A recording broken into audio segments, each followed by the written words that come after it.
Dili bağlap çıktık yola, hak yolunu tutan Türkmen biz. Baş eğmedik zalimlara, ayrılmayacak Türkmenili biz. Ayrı ayrı yollar bilen, az perhidin diller bilen, düştük gurbet illerine biz. Birleşmenin vakti geldi, gafletten uyangın endi, Oğuzhan'dan geliyon Türkmen biz.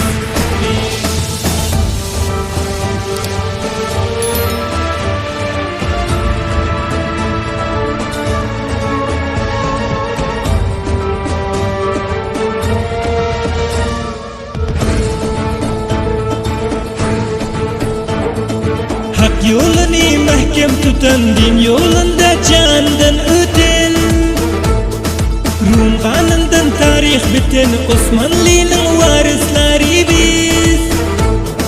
Ayrı ayrı yollar bilen, az perhiden diller bilen, düştük gurbet illerine biz.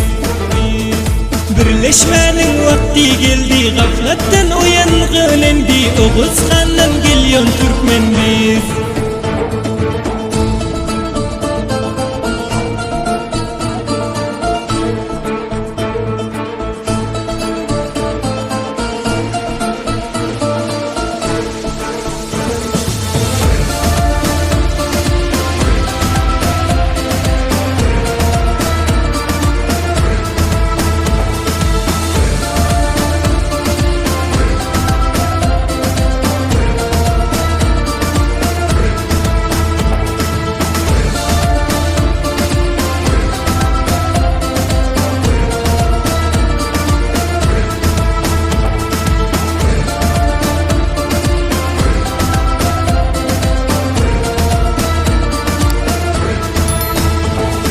Okya yatıp savaş kılan, haksızlara kan kusturan, Görogladır görde bolan, belli bizim tarihlerimiz.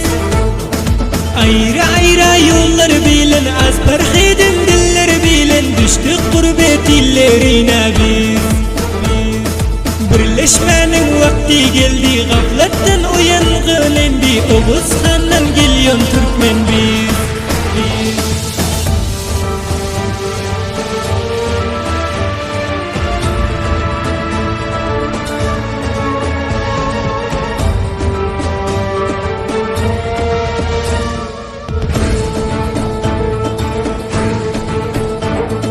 Alparslan'dan, Melikşah'dan, Ertuğrul'dan, Osmanlı'dan, yazar Gümnam tarihinden, hak yolunu tutan Türkmen biz.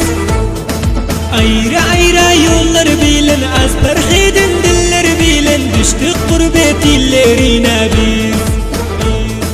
Birleşmenin vakti geldi, gafletten uyangın endi, Oğuzhan'dan geliyon Türkmen.